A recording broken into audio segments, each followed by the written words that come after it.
So in this particular one, we are going to discuss that is nothing but the illustration number 10. Alright, so let us discuss that part. इसको ले जाते हैं इधर. Now let us discuss. Easy है, but फिर भी ठीक है, अब कर रहे हैं तो सारे कर लेते हैं. Now the thing is, X Limited started construction without wasting much time. हम तो start कर देते हैं. Putting the information in the data, illustration number 10. Let's start. X Limited started construction on a building for its own use on 1st April 2010 and the following costs are incurred. X Limited ने construction start किया और ये सारा following cost जो है वो incurred होने लग गया. Purchase price of a land की price थी 30 lakhs, stamp duty and legal fee is this, architect fee is this, site preparation is this, material cost is this, direct labor cost is this, general overhead. Okay, ये सारा हमने ऊपर ऊपर से देख लिया. Other relevant information क्या है? Material costing 1 lakh has been spoiled and therefore wasted and further this spent on a faulty design work. तो जब हम पढ़ते हैं about relating to the calculation of calculation of cost of the PPA, तो हम उसमें पढ़ते हैं कि कोई भी faulty चीज़ें होती है ना, अगर हमारी गलती की वजह से कोई फॉल्ट हुआ है या कोई एबनॉर्मल चीज़ है तो वो सारा हमारा मशीन का या पीपी का पार्ट नहीं बनेगा. As a result of this problem work on the building was stop for 2 weeks during November this and it is estimated that 22,000 की जो लेबर कॉस्ट ऊपर है उसमें ये इंक्लूड है and that relate to that period. तो again ये abnormal amount है, एबनॉर्मल लॉस है. जो भी प्रॉब्लम हुई है that will not to be cost which is to be recognized as per India 16, तो ये भी allowed नहीं है. The building was completed on 1st January and which the same is brought in use on 1st April 2001. तो building जो थी that the same was complete हो गई on 1st January 2001 को और brought in use में लेने लगी 1st April 2001 से. तो 1st January 2001 में building जो है वो complete हो गई थी. वो बिल्डिंग तो ये 1st अप्रैल 2010 और दिस इज सॉरी ये 1st अप्रैल 2010 में हमने क्या किया था. X limited started construction on building for its own use. 1st April 2010 में हमने चीज़ें स्टार्ट की थी और 1 जनवरी 2011 को ये सारी चीज़ें बन गई थी और 1st अप्रैल 2011 से यूज में लेने लगा है. X limited had taken a loan of ₹40 lakh on 1st April. तो हमने लोन लिया था 1st अप्रैल 2010 में for construction of the building. The loan carried as interest rate as 8% per annum and is repayable on this. तो interest का जो loan का interest है वो 8% है और वो कैरीड हुआ है इतने में. क्या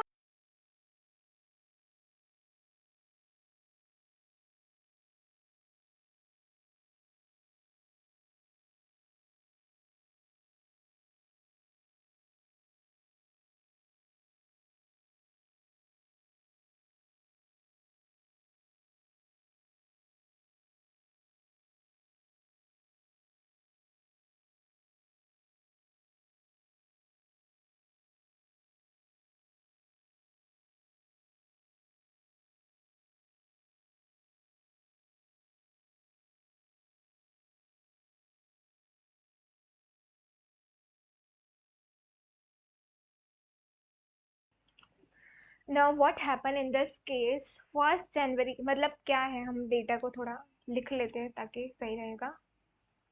अभी तक हमने कुछ नहीं लिखा. ओके तो कुछ यहाँ पे वर्किंग्स एज अ वर्किंग्स नहीं, मैं ऐसा नॉर्मल में लिख रही हूँ. तो क्या हुआ था कि हमने जो लैंड ली थी वो एक्चुअल में ली थी 1st अप्रैल 2010 से सारी हमारी स्टोरी स्टार्ट हुई. 1st अप्रैल 2010 से हमारी स्टोरी स्टार्ट हुई थी. यहाँ पे हमने चीज़ों को परचेज किया था और फिर बाद में लेटर ऑन कंस्ट्रक्शन किया था. फिर उसके बाद क्या हुआ था कि 1st जनवरी 2011 में हमने क्या किया था, the building was completed. Building को बनाना शुरू किया था, कंस्ट्रक्शन किया था एंड ऑल. और उसके बाद जो है बिल्डिंग वॉज कम्प्लीट हुई. तो बिल्डिंग जो है वो कम्प्लीट हुई थी. बिल्डिंग जो है वो कंप्लीट हो गई थी हमारी. कंप्लीट कब हुई थी? बिल्डिंग जो कंप्लीट हुई थी वो हुई थी 1 जनवरी 2011 को बिल्डिंग जो है वो कंप्लीट हुई थी एंड ब्रॉट इन यूज़।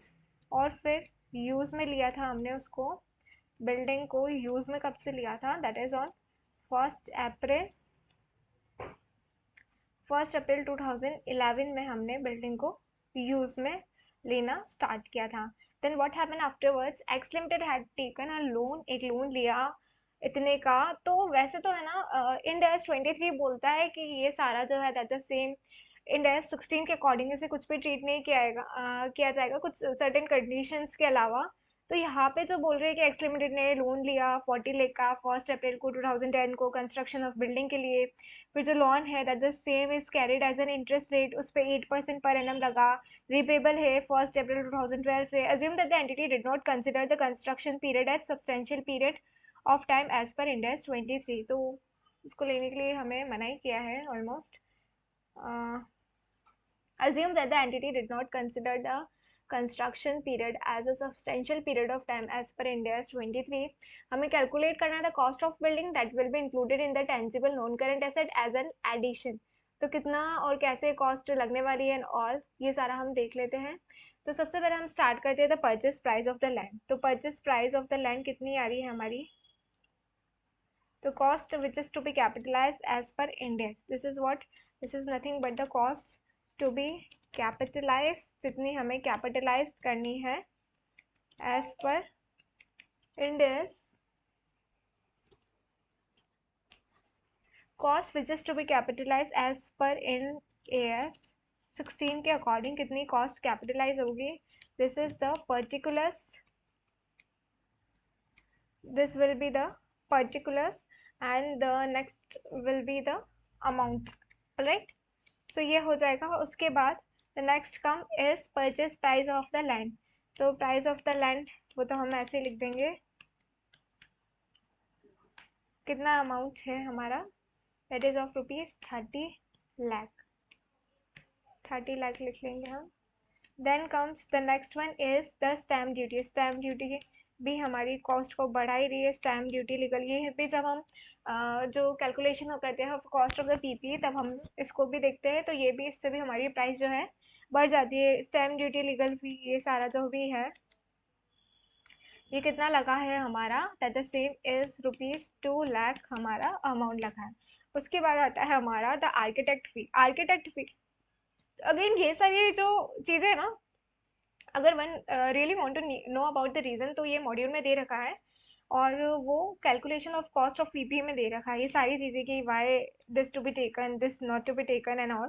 तो आर्किटेक्ट फी जो है ये प्रोफेशनल फी को भी हम कंसिडर करते हैं, इस वजह से हम ले रहे हैं इसको।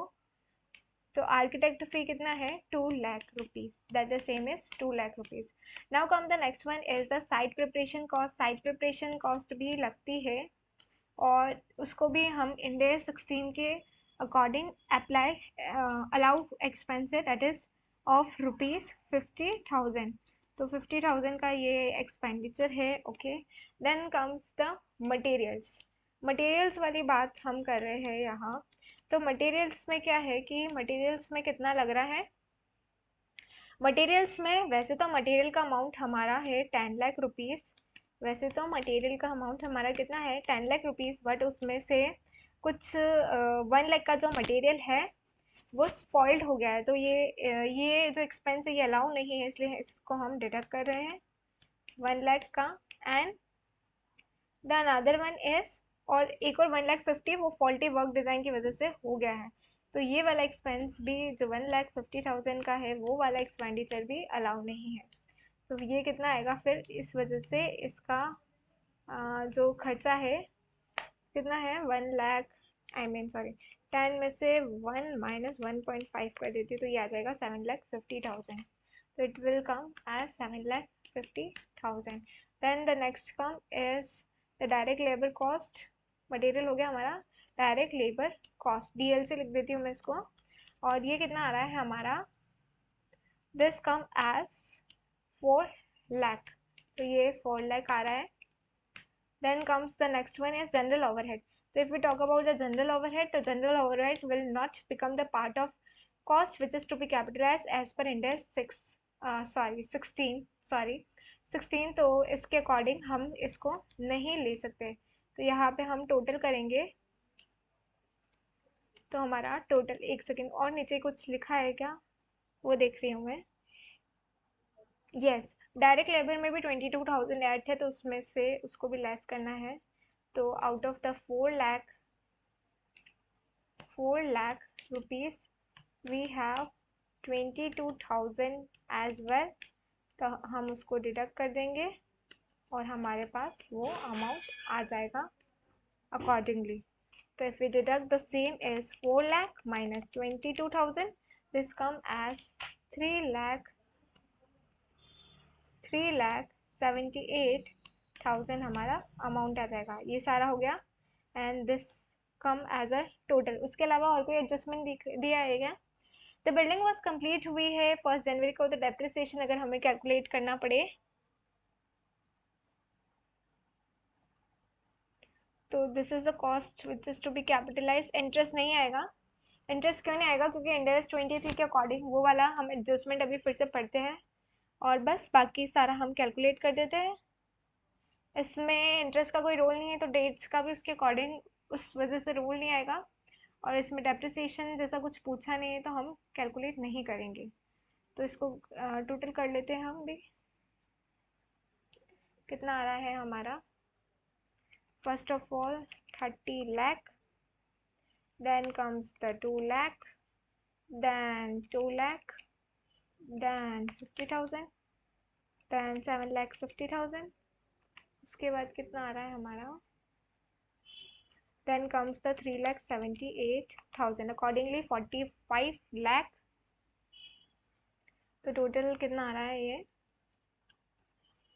45,78,000 ये आ रहा है। उधर देख लेते हैं क्या उधर भी इतना ही आ रहा है क्या? इतना ही आ रहा है। ओके, नो, 2 क्वेश्चन अराइजेस, एक तो इंटरेस्ट और जनरल ओवरहेड। तो जनरल ओवरहेड नहीं लेते because it is not the allowed expense as per Ind AS 16 which is to be capitalize. और इंटरेस्ट के लिए इन्होंने कुछ दिया है, वो पढ़ लेते हैं। तो इंटरेस्ट क्या है? Only those cost which are directly attributable to bringing the asset into working condition for its intended use, that the same should to be capitalize, that the same should be included, मतलब in the cost. तो only those cost, सिर्फ और सिर्फ वो ही cost को लिया जाएगा, सिर्फ और सिर्फ वो ही कॉस्ट को लिया जाएगा। हम क्या बोलते हैं कि हम जो है, हम सिर्फ उसी कॉस्ट को कंसिडर करेंगे। We will consider only those cost, हम सिर्फ उसी कॉस्ट को, only those cost which are directly attributable to bringing the asset into the working condition, जो कि असेट को वर्किंग कंडीशन में ला रहा है for its intended use, at the same should be included. जो एडमिनिस्ट्रेशन और जो जनरल कॉस्ट है कैन नॉट बी इंक्लूडेड। जो एडमिन एक्सपेंस है या फिर जनरल कॉस्ट है वो हमें, क्या आ रही हो